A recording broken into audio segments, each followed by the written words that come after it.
En este vídeo vamos a explicar lo que es y lo que hace la biomecánica deportiva. El sentido de este vídeo nace del poco o nulo contacto que han tenido alumnos de cursos pasados con la biomecánica previamente.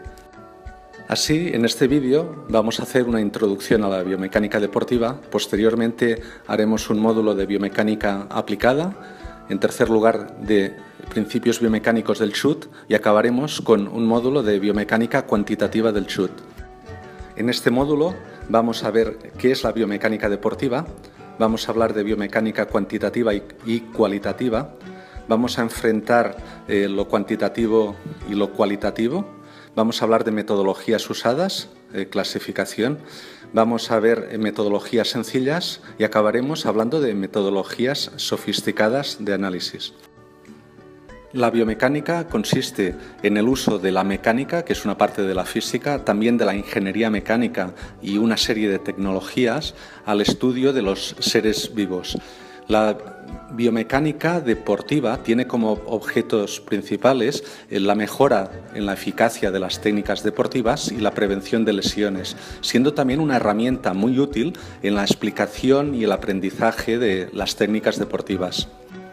La biomecánica se puede subdividir, al igual que hace la mecánica, en cinemática o descripción del movimiento, por ejemplo, a través de ángulos, de trayectorias, velocidades, y dinámica o estudio de las fuerzas. Y esta, a su vez, en cinética, fuerzas que provocan movimiento y estática, fuerzas en los estados de equilibrio. Existe una biomecánica cuantitativa y una biomecánica cualitativa que tienen su razón de uso diferentes.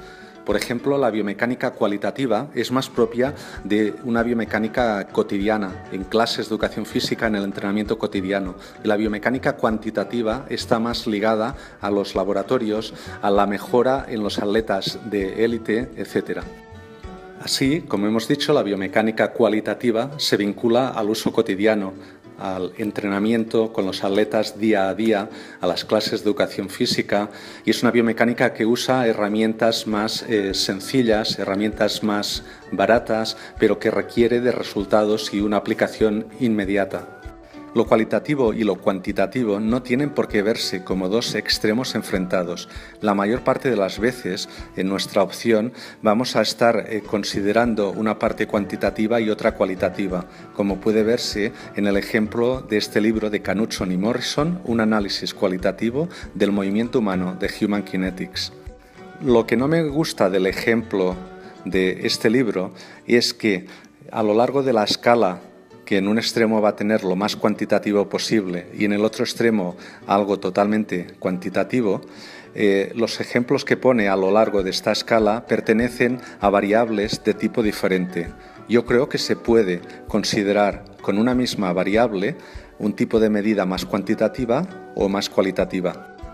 Así, por ejemplo, la fuerza la podemos medir más cuantitativa o más cualitativamente, o como el gráfico que he puesto, la longitud de zancada o de paso la podemos observar y decir que es grande, muy grande, pequeña, o la podemos llegar a medir con sistemas muy sofisticados de manera totalmente cuantitativa en el otro extremo.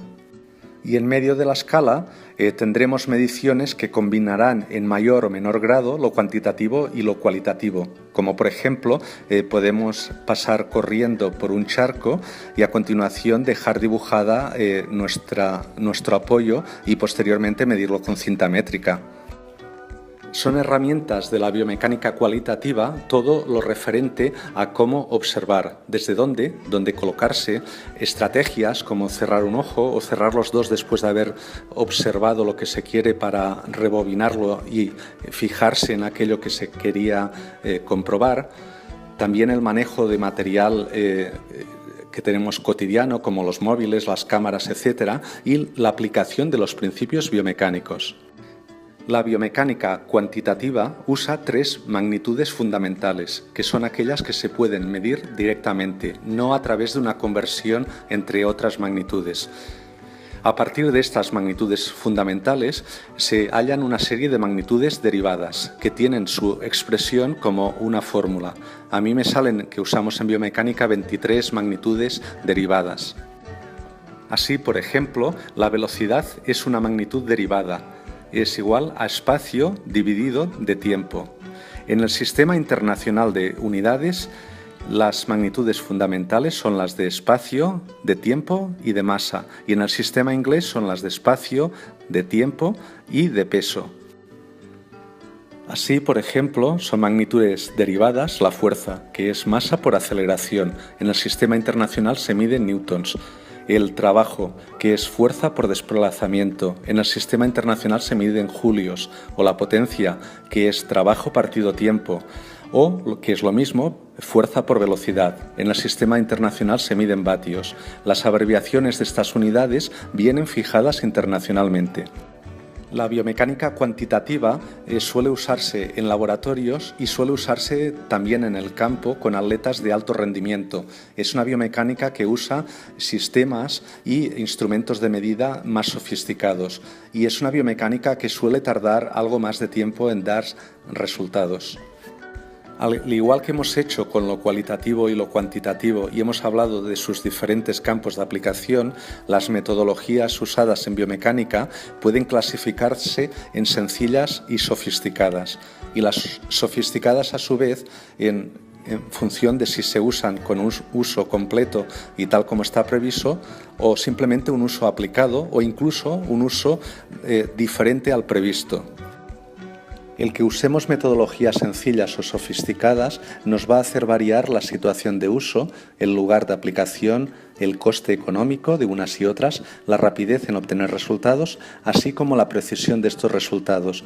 Pero hemos de tener en cuenta que el usar metodologías sofisticadas no nos garantiza una precisión de resultados elevada. Hemos de ser siempre muy escrupulosos en cómo medimos, en la validación, en la calibración de los instrumentos.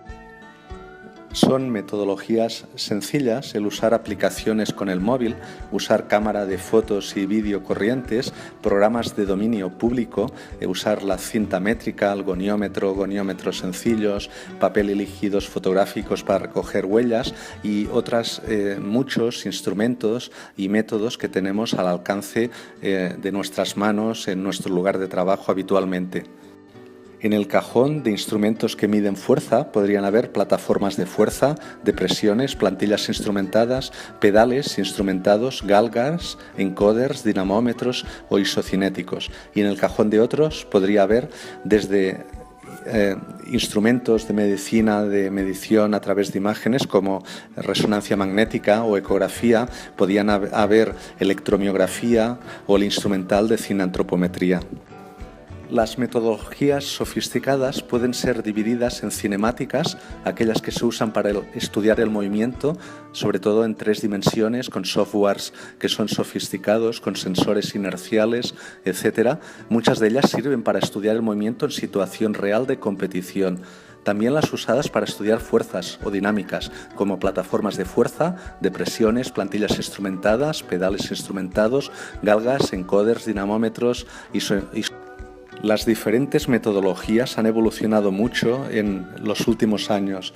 Aquí hay varios ejemplos de cómo se hacían los estudios cinemáticos hace de 20 a 30 años, usando cámaras de alta velocidad de cine y posteriormente se usaban moviolas y papel vegetal para ir calcando los modelos sobre cada una de las hojas en los fotogramas sucesivos. En esta diapositiva se ven otras etapas sucesivas de lo que han sido los análisis cinemáticos dentro de metodologías sofisticadas. En la época del vídeo analógico y hoy en día ya se ha pasado a la época del vídeo digital.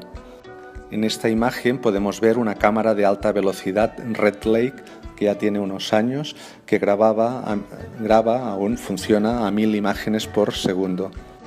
Aquí un ejemplo de sistemas de medición de fuerza. Es una plataforma de fuerzas Kistler 4Jam que hemos vestido con césped artificial de tercera generación para estudiar saltos con nuevos tipos de bota que hemos estudiado en el laboratorio. Más ejemplos de sistemas de medición de fuerzas, en este caso fuerzas por unidad de superficie o lo que es lo mismo presiones. Son presiones plantares mediante unas plantillas instrumentadas que se montan dentro de la bota. Otro ejemplo de sistemas que miden fuerza, de dinámica. En este caso es un isocinético Biodex. Los isocinéticos permiten medir fuerza haciendo el recorrido a velocidad angular constante y permiten sacar la gráfica del momento de giro, cómo evoluciona a lo largo del recorrido, pero también miden la fuerza isométrica máxima. Justamente esta foto sacada de internet la he puesto para mostrar que el uso de sistemas sofisticados de medida no garantiza tener una medida de alta calidad. Como se puede observar, el eje de la rodilla no coincide con el eje del dinamómetro y por lo tanto esta medición no sirve. Los dinamómetros isocinéticos también son llamados de resistencia acomodada. Un ejemplo de instrumento que estaría en el cajón de otros, como es la electromiografía. En deportes suele ser usada electromiografía de superficie y puede ser usada, como en este ejemplo, por ejemplo, incluso dentro del agua, en una piscina. La señal en crudo posteriormente es filtrada, es rectificada, suavizada y entonces se tiene en microvoltios segundos, que posteriormente puede ser calculada en forma de la root mean square o RSM. La electromiografía es muy útil para enseñar a realizar correctamente diferentes ejercicios, por ejemplo en el trabajo de fuerza, y ser consciente de qué músculos actúan de forma principal como agonistas y qué músculos actúan como antagonistas en diferentes movimientos. También dentro del cajón de otros tenemos instrumentación de imágenes médicas, como por ejemplo la ecografía. Mediante la ecografía podemos ver los cambios en la arquitectura del músculo a lo largo de procesos de entrenamiento. Aquí vemos marcado mediante una línea roja lo que es el grosor muscular entre la aponeurosis profunda y superficial del músculo y vemos marcado con líneas verdes lo que es el ángulo de penetración de los fascículos musculares. Hasta aquí esta introducción a la biomecánica deportiva. Espero que se haya entendido.